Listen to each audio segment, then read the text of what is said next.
عن ابن عباس رضي الله عنهما قال: قال رسول الله صلى الله عليه وسلم: لو يعطى الناس بدعواهم لادعى رجال اموال قوم ودماءهم، لكن البينة على المدعي واليمين على من انكر.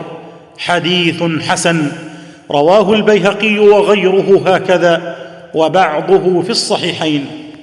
عن ابي سعيد الخدري رضي الله عنه قال: سمعت رسول الله صلى الله عليه وسلم يقول: من راى منكم منكرا فليغيره بيده، فان لم يستطع فبلسانه، فان لم يستطع فبقلبه، وذلك اضعف الايمان. رواه مسلم.